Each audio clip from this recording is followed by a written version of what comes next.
Olá, boa noite a todos.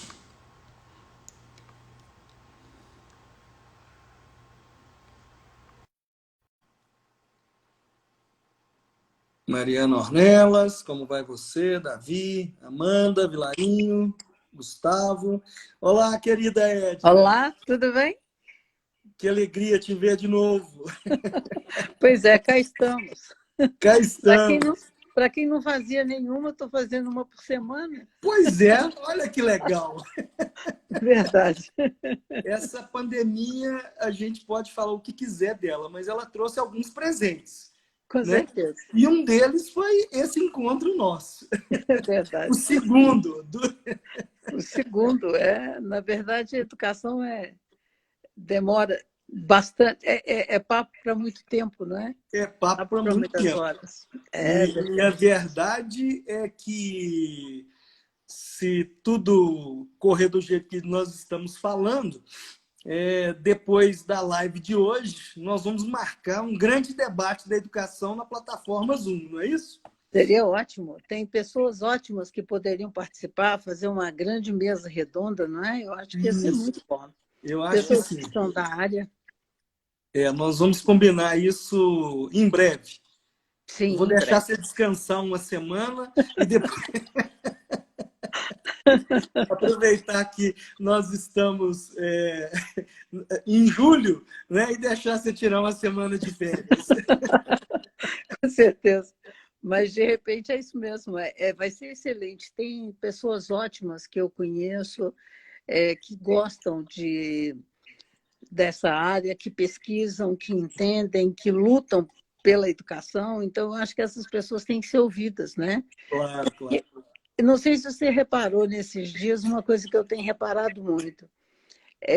Tem se falado muito, por exemplo, no que diz respeito ao retorno às aulas, né?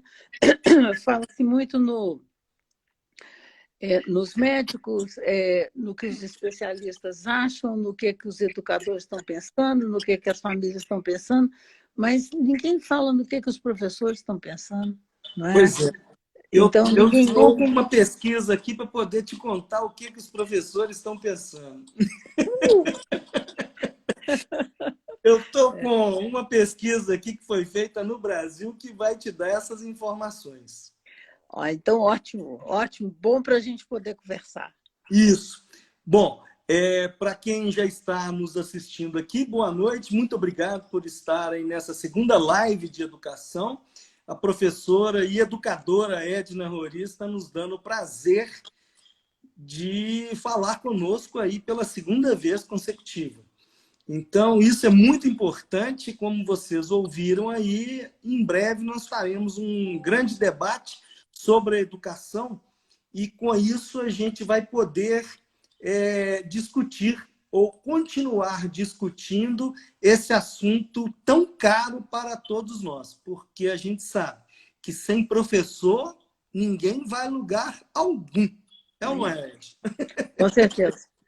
Não há nenhum profissional que se forme sem a presença de um professor. Bom, a Edna Roriz, como vocês sabem, ela é uma grande educadora, talvez, na minha opinião, é a grande educadora do Brasil. Se eu tivesse o poder da caneta, ela seria minha ministra da Educação, não tenho dúvida disso. Se eu tivesse o poder da caneta no estado de Minas Gerais, ela seria a secretária da Educação. E se eu tivesse a caneta no município, ela também seria a secretária de Educação. Infelizmente, eu não tenho essas canetas e nem pretensão de tê-las, mas eu espero que alguém que tenha a cabeça interessante, vamos dizer assim, possa cumprir esse mistério de nomeá-la alguma vez. A professora Edna Roriz, ela foi a grande motivadora de muitos alunos em Belo Horizonte quando ela fundou o seu pré-vestibular em 1988. Então, muitos profissionais de peso devem a formação a ela. Não tenho dúvida disso. Depois, em 97, ela fundou o Colégio Edna Roriz e também é fundadora do Instituto Educacional Edna Roriz. Eu falei isso na live passada, mas esses dados são importantes a gente poder repeti-los, que é o seguinte: são 195 nações no mundo, sendo que 191 países, só 4 que não, fecharam as escolas na pandemia. 1,7 bilhão de alunos no mundo foram afetados. 52,8 milhões de alunos do Brasil foram afetados, como eu disse, e 35 milhões de estudantes da rede pública. Este é o número. Edna, por favor, suas impressões pela atuação, cuidados do governo com a educação. Vamos falar só do governo federal? Porque se a gente falar nível estadual e municipal, eu tenho a impressão de que vai virar uma conferência e a gente não tem tempo para isso. Não. Isso aí teria que ser um debate de muitos dias.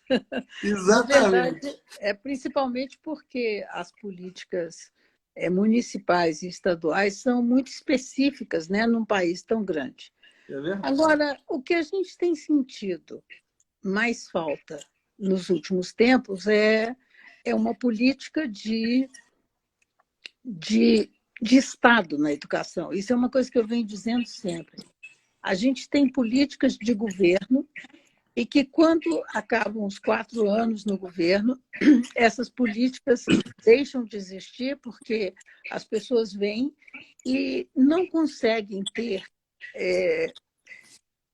uma visão de país acima das vaidades pessoais.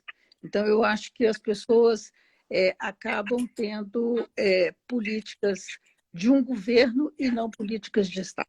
Educação e saúde tem que ser política de Estado, não pode ser política de governo. Por quê? Porque não pode mudar ao sabor de um determinado partido, ou de uma determinada ideologia, ou de uma determinada convicção. A nossa grande preocupação no momento com a atuação do governo em relação à educação, eu acredito que são 2 que têm preocupado a maior parte dos educadores. A primeira foi que 2019 fechou com um grande corte no orçamento para a educação em 2020. Independente de pandemia, independente de questões de saúde, independente de qualquer coisa, houve já, em 2019, uma sinalização de que haveria menos recursos voltados para a educação. A gente pôde acompanhar isso, inclusive, com a diminuição de recursos para muitos programas exitosos, como, por exemplo, um programa que permitia que pessoas pudessem se qualificar no exterior e depois voltar, quer dizer, programas que investiam na educação profissional, programas para construção de creches, programas que estavam pensando em ampliação de vagas nas escolas. Então, significa que já havia uma previsão de corte orçamentário para a educação. Quer dizer, então, 2019 terminou com todo mundo preocupado e esse contingenciamento, inclusive, afetando as universidades, principalmente, e um país sem pesquisa não se desenvolve, porque nós vamos descobrir o que, onde. Então, quer dizer, é preciso que pessoas possam trabalhar na educação, na pesquisa, no desenvolvimento, e nós percebemos que isso foi deixado de lado no ano passado e, bom, esse ano também. E agora a gente está sendo surpreendido, primeiro, por uma falta de rumo no nosso Ministério da Educação, porque, na verdade, tivemos sem ministro, num momento tão complicado para a educação, não foi prioridade a escolha de um ministro, uma figura representativa, uma figura de pulso, uma figura que tivesse um rumo, vamos dizer assim, que pudesse dar um rumo muito grande a um país do nosso tamanho. Então, quer dizer, entra uma pessoa, entra outra, ficam dias sem ministro, quer dizer, e todo um país esperando um rumo na educação, uma figura forte, uma figura que trouxesse liderança.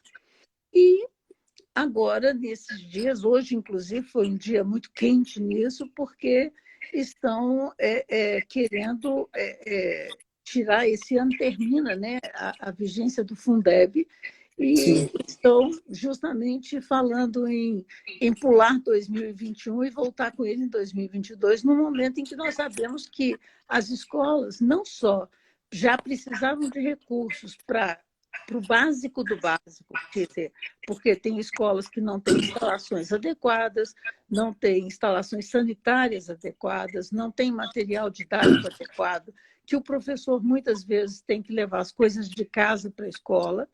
E agora, pensando em tirar esse recurso, quer dizer, como que pode se pensar na volta às aulas com o investimento que seria necessário na possibilidade de receber esses alunos, quer dizer, diminuir a quantidade de alunos por sala, melhorar a parte sanitária das escolas, banheiros, pias, investimento em desinfetantes, higiene, quer dizer, então é um dinheiro que vai fazer muita falta, sabe? Então eu lastimo exatamente essa diminuição de recurso mesmo para a educação no nosso país. Sabe? É um dos países que investem menos em educação e estão investindo cada vez menos. Menos. Muito triste. Sobre aquele assunto que nós falamos aí, ninguém perguntou como os professores se sentem, Edna. Foi feita uma pesquisa, a fonte é do Conselho Nacional de Secretarias de Educação e do Instituto Península. Como os professores se sentem? Foi uma pesquisa realizada com 7.734 professores de todo o país. E ela revelou que eles não têm nem confiança, nem preparo para ensinar remotamente. 56% sentem-se pouco preparados. 27% nada preparados. 13% muito preparados. E 4% totalmente preparados. A gente não sabe dizer aonde que estão esses 13% e esses 4% que se declararam totalmente preparados e muito preparados, porque só se é de alguma escola, vamos dizer, especial que foi colhida, porque o que a gente sabe é que não funciona desse jeito. Esse critério hoje de escola remota, ninguém quer para o futuro, porque isso está provado que não deu certo, né? Bom, quais as políticas públicas podem ser adotadas para minimizar esse despreparo identificado?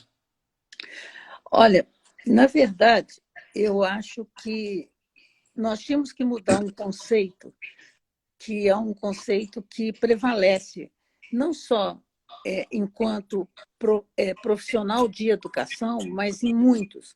É aquela história de você ainda está estudando? Não, eu já formei.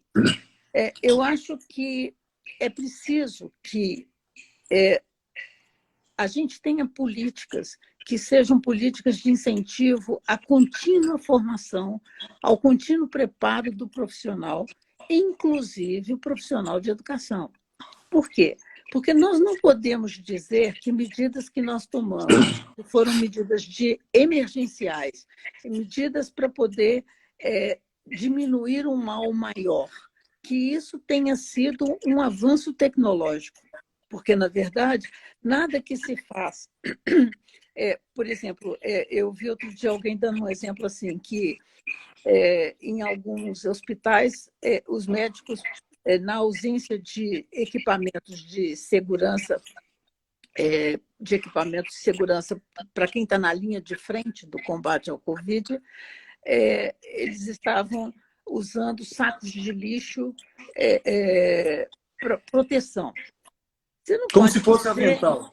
Isso. Você não pode dizer que descobriu-se que o saco de lixo é uma maravilha para poder proteger. Na verdade, as pessoas estão fazendo uma medida desesperada.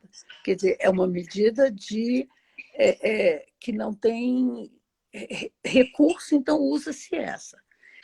A questão da educação é a mesma coisa. A gente não pode dizer que tivemos uma evolução tecnológica nesse momento em que a gente teve que usar o ensino remoto como uma situação emergencial para não manter a falta de vínculo muito grande do aluno com a escola, para não passar a nossa função de educadores para os pais, porque o pai também é um educador, mas existem aspectos que são aspectos técnicos, que estão ligados à questão técnica da educação, que tem que ser feito pelo professor, inclusive por causa da questão até mesmo de envolvimento emocional que o pai tem com o próprio filho. Então, significa que isso é muito, muito difícil.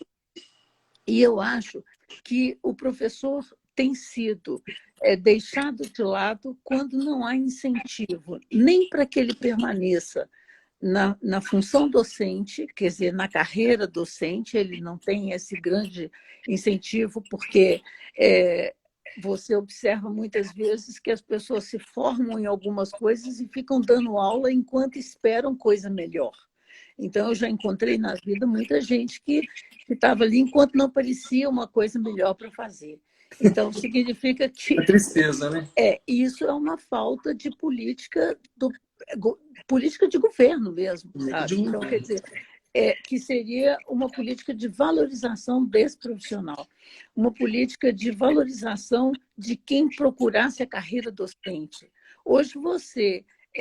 quando ouve alguém falando que vai estudar para ser professor, você vê as famílias em completo desalento, porque assim, vai ser professor, quer dizer, vai ser o quê na vida? Quer dizer, então, significa que o professor é uma figura fundamental. Então, a gente teria que enxergar que, nesse momento, quando se trata de educação, a gente tem que tomar medidas muitas vezes rápidas, medidas muitas vezes emergentes, assim, que são intempestivas até. E, por causa disso, a gente tem que estar preparado. Então, quer dizer, eu acho que o preparo do professor tem que ser uma constante em qualquer país. E o professor também tem que sentir que ele precisa se preparar, porque não basta que você ofereça o preparo. É preciso que as pessoas admitam que elas não estão 100% prontas o tempo todo para que elas façam. É igual você está falando, mesmo numa situação como essa, há pessoas que se dizem totalmente preparadas. Não tinha ninguém preparado para esse tipo de coisa. Então, eu acho que era o momento agora de se pensar numa política de formação de professores séria, uma política de formação de professores em serviço, porque, na verdade, ninguém aguenta uma jornada exaustiva, como o professor muitas vezes tem que ter, com 2, 3 escolas em que ele trabalha.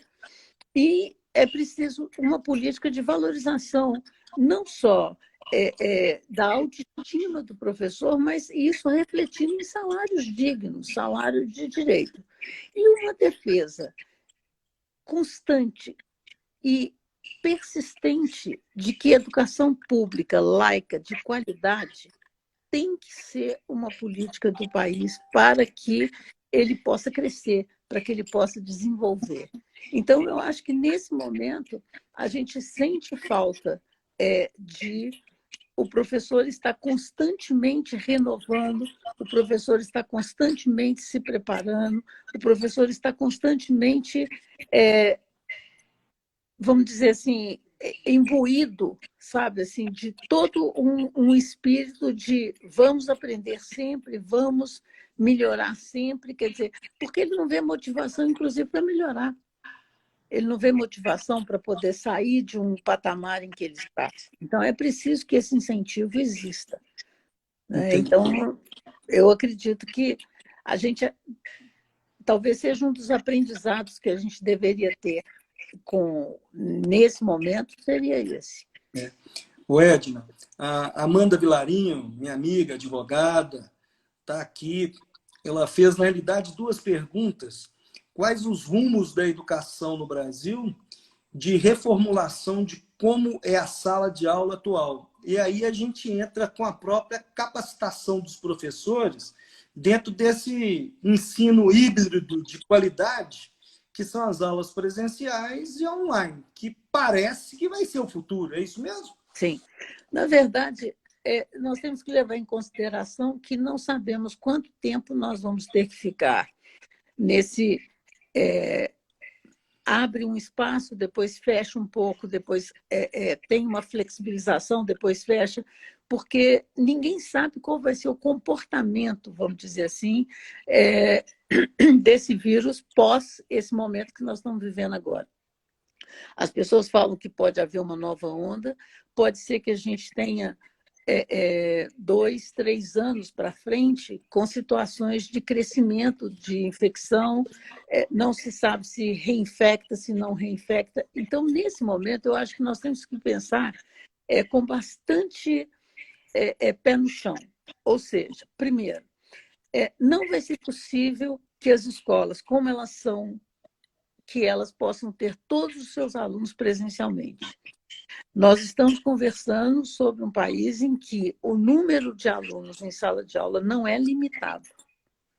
Então, embora, por opção, uma vida inteira eu tenha optado por um número limitado de alunos nas minhas salas de aula, eu sei que isso não é uma realidade do país.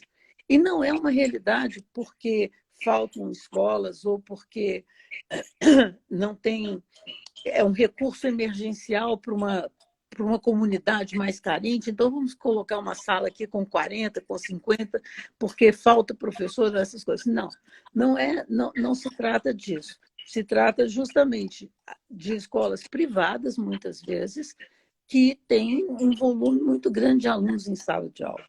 Então, a primeira coisa que a gente vai sentir é que existe a necessidade de diminuir a quantidade de alunos na sala de aula e como isso vai gerar um custo elevado, e eu não sei se há hoje uma predisposição a diminuir o lucro, então eu imagino que o que vai vingar, não necessariamente por ser melhor ou não, é o ensino híbrido, que a gente chamaria assim, parte presencial, parte à distância.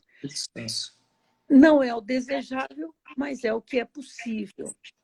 O desejável seria que nós pudéssemos ter todos os alunos em escolas que fossem amplas o suficiente, iluminadas o suficiente, ventiladas o suficiente, arejadas o suficiente, sem grandes espaços fechados, para que nós pudéssemos receber os alunos com segurança. A gente conhece situações em que há 100 alunos numa sala de aula. Então, significa que isso vai ser, então, um problema. O que eu vejo como possível, com menos prejuízo para os alunos, seria parte presencial. Eu acho que, principalmente, os alunos que são do ensino fundamental e da educação infantil precisam muito da escola. Eles precisam de ter uma questão afetiva, uma questão social, uma questão de contato, que é importante. Então, por causa disso, eu acho que eles realmente teriam que voltar mais rapidamente à escola, e talvez seja o desafio maior que a gente tem, porque justamente são os meninos que têm mais necessidade de contato físico, embora crianças aprendam também com muito mais facilidade do que pessoas que já têm hábitos arraigados. Então, eu acho que a gente tem a nosso favor o fato deles estarem aprendendo e com a cabeça aberta para aprender, inclusive novas regras, mas, ao mesmo tempo, eles têm uma necessidade emocional mesmo até de sentar, de pegar, de abraçar. Então, quer dizer, eu acho que isso é uma coisa que vai acontecer. A segunda coisa, eu acho que o ensino à distância, agora não remoto, eu acho que as pessoas teriam que pensar, nesse momento, na possibilidade de um ensino à distância, ou seja, você preparado numa plataforma adequada, com, inclusive, um acesso, por exemplo, eu acho que o governo tinha que procurar e pressionar as empresas, principalmente de telefonia, a oferecerem uma internet mais barata e um acesso mais amplo à internet no país, para que pudesse chegar não só para o professor a formação dele, como também para o aluno, uma educação aí não mais remota, uma educação à distância, porque é diferente. E a educação remota é essa questão emergencial que a gente teve, quer dizer, o professor dando aula igualzinho ele daria na sala de aula, só que via internet. Quer dizer, a educação à distância pressupõe toda uma modificação e uma quebra de paradigmas, eu acho. Então, eu acho que isso seria necessário. A outra coisa que eu vejo como importante também seria que a gente precisaria, nesse momento, melhorar a coleta de dados que é possível que você faça numa educação à distância, que não é possível, muitas vezes, numa educação presencial. Por exemplo, a gente consegue ter algoritmos que vão nos dizer quais são as questões que o aluno mais erra, quais são os aspectos do ensino que ele tem mais dificuldade. E aí a gente poderia, com certeza, fazer, mesmo no ensino que as pessoas julgam massificado, que ele fosse talvez mais individualizado do que ele é hoje. Porque numa boa plataforma, você pode direcionar o caminho do aluno. Por exemplo, ele vai por um caminho, se ele erra uma coisa, então ele é direcionado para outra parte, se ele erra, ele é direcionado para outra parte. Então, o professor poderia ter em tempo real quais são as questões que os alunos mais têm dificuldade, quer dizer, diagnósticos seriam feitos com mais rapidez, com mais facilidade. Então, eu acredito que o desejável seria voltarmos à escola como ela poderia ser.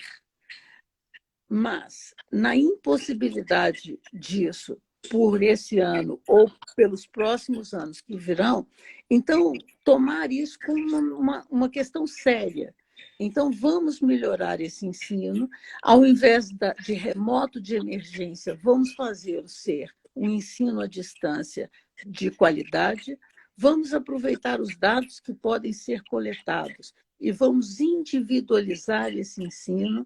E uma outra coisa que eu acho fundamental no país nesse momento é rever a quantidade de conteúdo que a gente tem. A gente tem conteúdos demais, é megalomaníaco o currículo que a gente tem, sabe?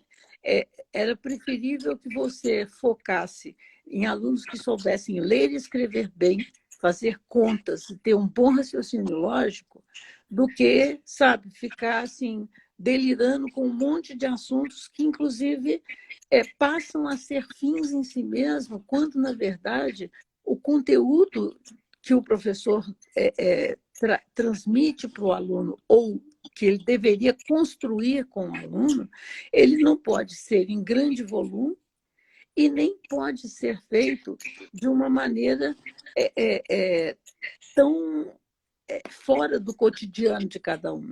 Então, eu acho que a gente precisava ter mais humildade no momento de pensar um currículo para construir uma educação para daqui a 20 anos a gente ter um país mais bem desenvolvido, mais bem alicerçado, vamos dizer assim, nas questões de educação. Justamente. O Edna, a responsabilidade do atual ministro da Educação, estar ministro da Educação, o senhor professor Milton Ribeiro, é maior. A gente não tem dúvida nesse atual momento e esse futuro de incertezas, né, que estamos vivendo, incluindo a perda de arrecadação durante todo esse período de impostos aí. O que vai impactar certamente nos recursos que serão destinados à educação. Sim. Na sua opinião, quais seriam os socorros emergenciais para a construção de um melhor futuro para os estudantes? Eu me lembro de que na semana passada você disse educação, educação, educação, educação.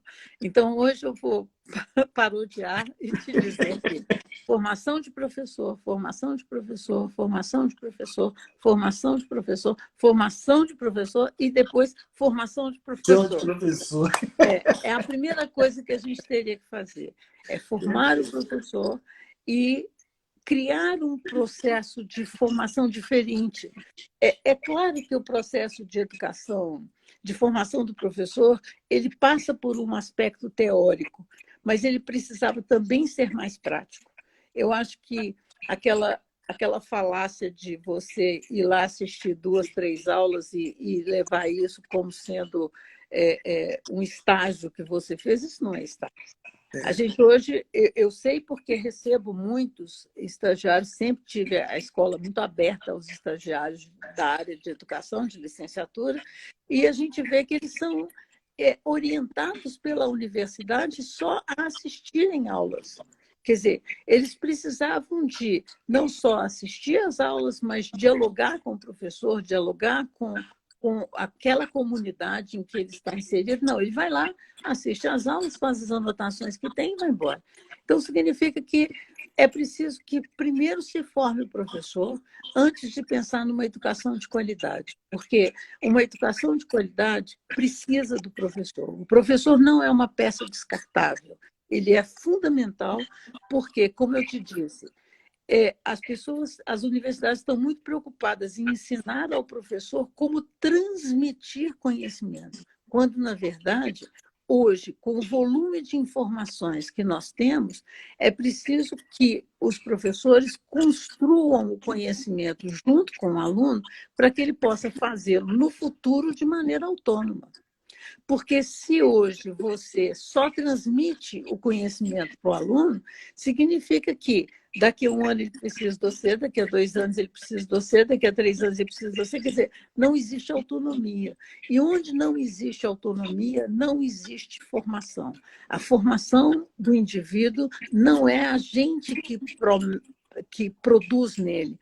A gente, na verdade, desenvolve aspectos que vão torná-lo autônomo para que ele se forme. Quer dizer, na verdade, ninguém forma ninguém. As pessoas se formam elas próprias, então a formação é autoformação, e eu acho que para isso, então, precisaria que o professor tivesse esse respaldo. Não é? Então, uma mudança também nas diretrizes da formação do professor no sentido acadêmico, graduação hoje, formação dos professores de pedagogia, formação dos professores de química, quer dizer, ele estuda como que ele vai ensinar química, por exemplo, como que ele vai ensinar matemática, por exemplo, mas só no sentido de como que ele vai transmitir.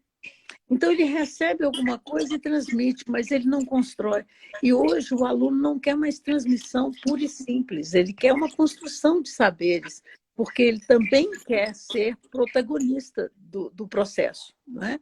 E eu acho que a gente tem que trabalhar nesse sentido. Então, eu vejo que o país precisava de modificar, de ter uma grande discussão, quer dizer, primeiro chamar todo mundo que tem interesse em educação e sentar para discutir e ouvir o que fulano tem para dizer, o que o outro tem para dizer, o que o outro tem para dizer. Quer dizer, ouvir as pessoas todas primeiro, tirar essa coisa de cima para baixo, que é uma imposição que não funciona. As universidades precisariam escutar também quem está hoje na lida, no chão da escola, para saber o que eles precisam fazer, ter uma formação menos voltada a ensinar ao professor como transmitir conhecimento e, principalmente, como construir o conhecimento com o aluno. Selecionar a informação, selecionar aquilo que é importante e construir o conhecimento. Eu acho que isso é fundamental. Perfeito, amiga, perfeito. O Edna, mais de 80% dos alunos do ensino básico no Brasil estão na rede pública. A taxa de reprovação e abandono nas escolas públicas é de 10 vezes maior se comparada com as escolas da rede privada. Estamos em uma corrida contra o tempo e contra o orçamento público. Cite para mim, por favor, 2 ou 3 medidas que poderiam afetar positivamente o futuro da educação no Brasil.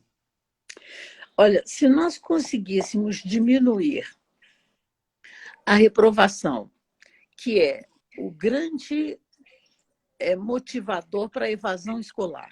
É interessante que a gente vê que o aluno abandona a escola, mas no ano seguinte ele está lá de novo.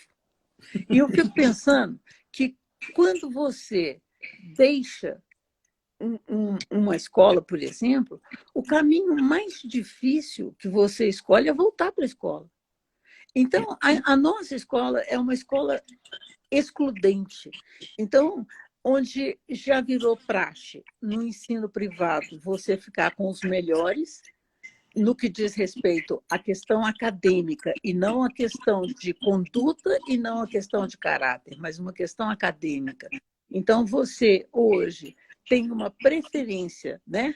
Você pega São Paulo, por exemplo, a realidade deles é exatamente isso, a exclusão, e mantém um grupo, né, que seria esse grupo que vai dar ibope, vamos dizer. Então, nós precisamos ter políticas mais inclusivas, a gente precisava ter... não é que a gente não vá reprovar o aluno, é não ter a necessidade da reprovação, porque ele atingiu um estágio satisfatório. Então, buscar caminhos que sejam caminhos muito menos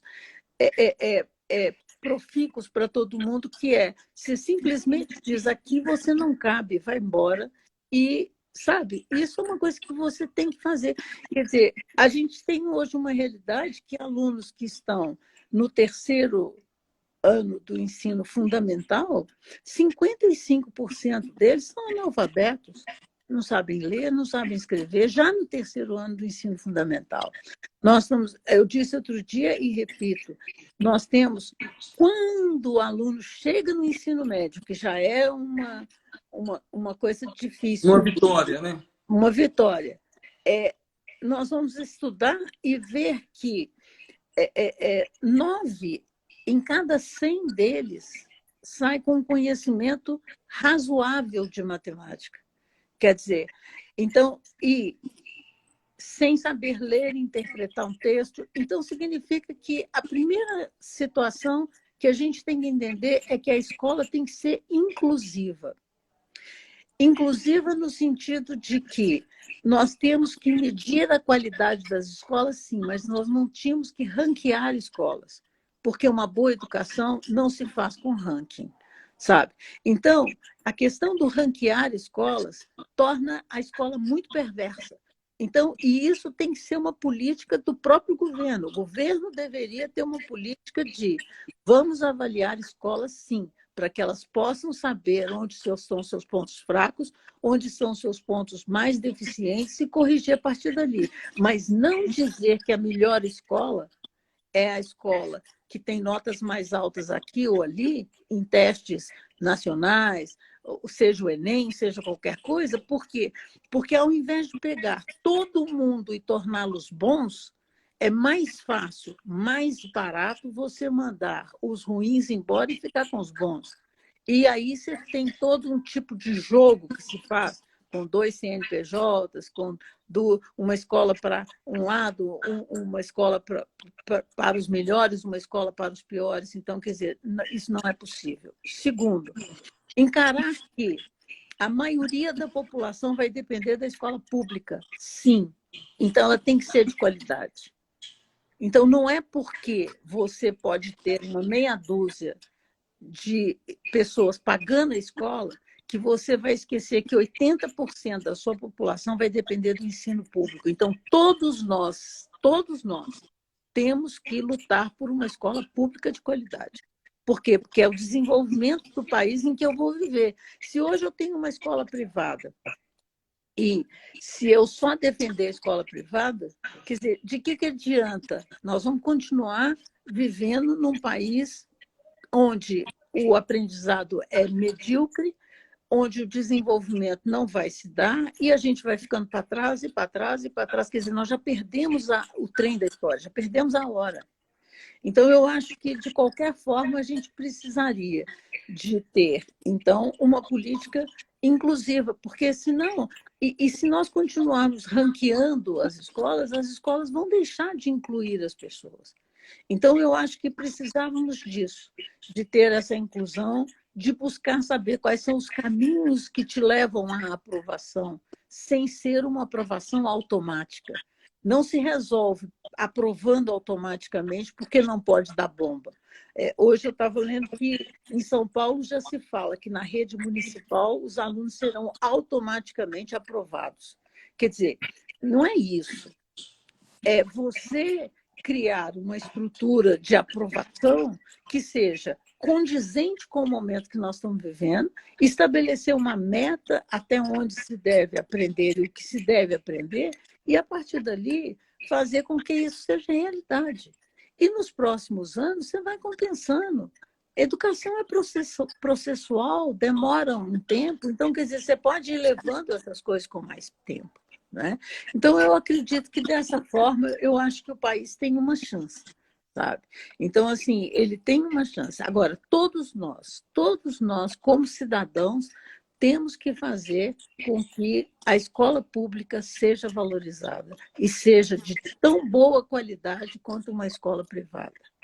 E a opção pela escola privada seja por motivos diversos, mas não porque a escola pública é ruim. Sabe? Então, eu acho que... E ter políticas bem claras, como eu disse, de Estado e não de governo. Uhum. Eu acho isso importante. Ô, Edna, eu deixei para o final uma pergunta que é a Universidade Edna Roriz, o Colégio Edna Roriz, que já formou tantos. Conte se isso é possível, se isso é um sonho, se isso é um projeto dentro das suas perspectivas, dos seus sonhos mesmo, seus ideais, seu propósito de educar. Na verdade, sabe, eu tenho pensado muito em que eu gostaria, sim, de ter um segmento da educação superior na escola, mas necessária e obrigatoriamente voltada à formação de professores. Eu não tenho vontade de formar médicos, de formar advogados, de formar engenheiros, quer dizer, eu quero formar quem vai formá-los, porque eu acho que a minha expertise é nessa parte, sabe? É nessa expertise que eu tenho, é isso que eu sei fazer na vida, eu faço isso há 50 anos, ou seja, eu dou aula há 50 anos, então é o que eu sei fazer. Então, eu tinha vontade de formar um grande centro de formação de professores, em que nós pudéssemos colocar todas essas ideias, sabe, para fazer com que as coisas caminhassem em boa direção e para fazer com que nós tivéssemos um material humano em sala de aula que fosse mais valorizado, que pudesse se impor mais, que pudesse realmente buscar a valorização não como uma concessão, mas como um direito. Sabe? Então, esse é o meu sonho. O meu sonho é um grande centro de formação de professores, um grande centro de formação de pessoas que poderiam, de forma diferente do que se faz hoje, formar tantas gerações que precisam, né, de pessoas com visões diferentes. Né? Eu trabalhei tantos anos na formação de jovens e eu acho que eu teria muita coisa a compartilhar, sabe? Então, eu tinha vontade de fazer nesse momento, talvez esse seria o caminho em que eu tenho vontade de desenvolver. Vamos ver, né? Quer dizer, o futuro a Deus pertence. O futuro a Deus pertence, é verdade. Não é? Edna, em breve, para quem está nos assistindo aqui, e já passaram muitas pessoas aqui, muitas te cumprimentando, algumas, até o Paulo Pacheco acabou de falar parabéns pela iniciativa. Ouvi quem tem vivência com a educação. Gosto muito de falar que precisamos ouvir quem vive 24 horas para a educação e que pensa em educação. E é exatamente isso mesmo. Você vive educação, você veste educação. Respira. A verdade é essa. Em breve nós vamos programar. Eu vou fazer com você um grupo de WhatsApp, colocar nós dois como administradores, para você convidar as pessoas que você entende aí que podem participar como debatedoras desse debate sobre educação que faremos na plataforma Zoom, porque aí a gente pode se estender até um pouco mais. E Edna iluminou adolescentes a virarem cidadãos. Não tenha dúvida disso, Mariana. Não tenha dúvida disso. Então, em breve, daremos notícia desse debate sobre educação. E eu passo a palavra agora a você, agradecendo, claro, enchendo você de beijos e carinhos e abraços nesse Dia do Amigo. E a palavra final é sua. Eu agradeço a oportunidade de poder ter falado em educação da forma como eu acredito, da forma como eu acho. Eu sempre fico muito à vontade em falar com você, porque eu sei que você comunga e luta, e já lutamos juntos, lado a lado, para fazer várias coisas em relação à educação. E o que mais me orgulha nisso que a gente vivenciou foi porque nós lutamos pela educação pública. Nós sempre corremos atrás da educação pública, nós corremos atrás da educação para prisioneiros, nós corremos atrás da educação para filhos de detentos, nós corremos atrás da educação profissional para muita gente, uma valorização maior dessa educação. Então, eu acho que foi uma oportunidade única e, como eu te disse, talvez eu não tivesse aceitado se não tivesse sido você, porque eu sei que você comunga dessas coisas e eu me sinto muito à vontade para falar de educação com você, que, na verdade, tem a sua vida também inspirada em projetos de educação e muitas vezes vê escapar das mãos a nossa falta de política de governo, né? A nossa falta de política de Estado.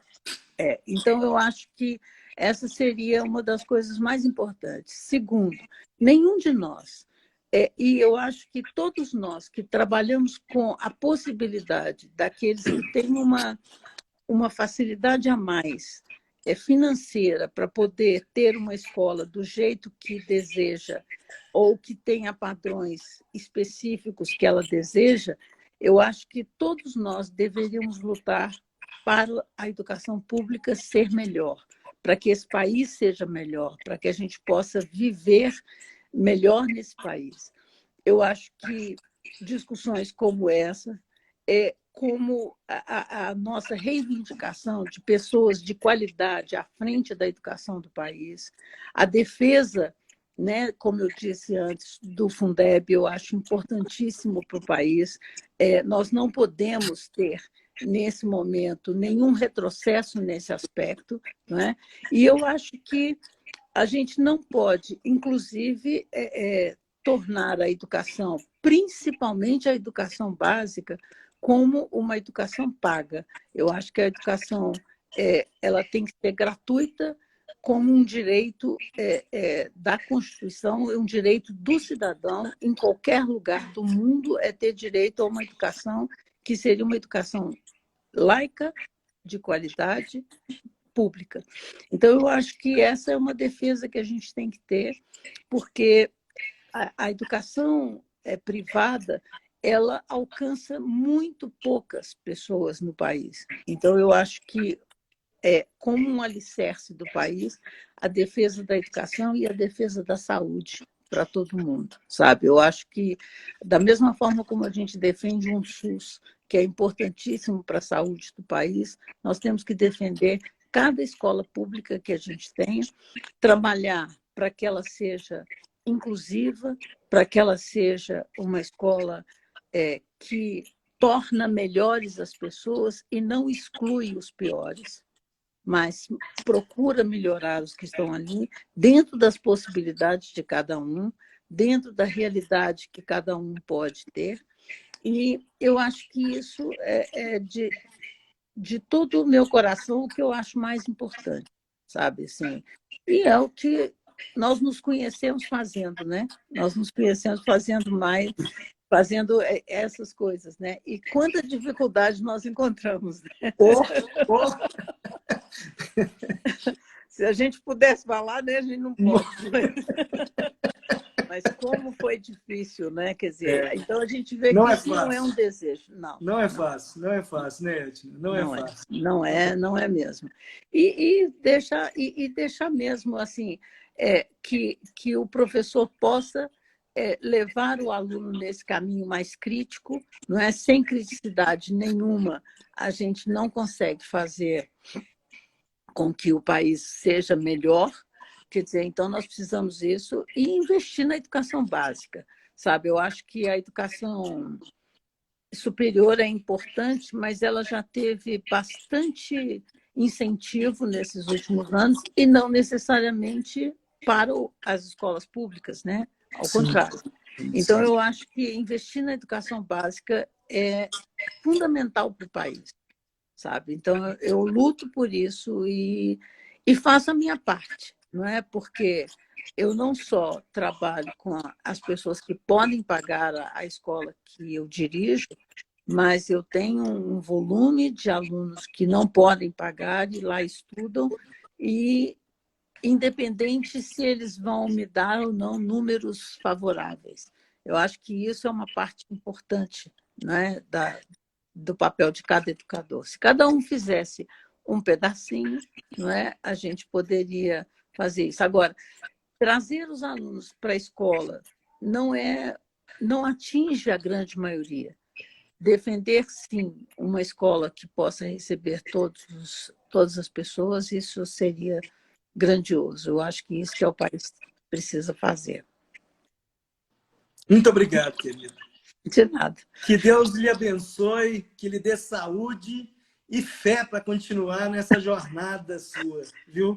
Um beijo grande, a gente conversa também. em breve. Muito obrigada, eu fico muito feliz. E nesse Dia do Amigo, quero dizer que você é um grande amigo e eu te estimo muito. Muito obrigado, muito obrigado. Muito obrigada a você. Obrigada a todos. Olha que eu choro, hein, Edna? Olha que eu choro. Você sabe que eu choro fácil. Eu também. Obrigada a todos que dedicaram um tempinho para nos ouvir hoje. Não é? Muito obrigada. Muito obrigado. Vai ficar gravado lá no IGTV do Instagram do escritório e também no YouTube, que depois ela sobe amanhã ou hoje, não sei. Eu sei que ela sobe para o YouTube depois, mas fica no IGVT também. Tá bom? Muito obrigado a todos. Obrigada. Uma boa noite. Feliz Dia do Amigo a todos aí. Obrigada. Um forte abraço. Tchau, tchau. Tchau, tchau. Essa foi bem melhor que a outra.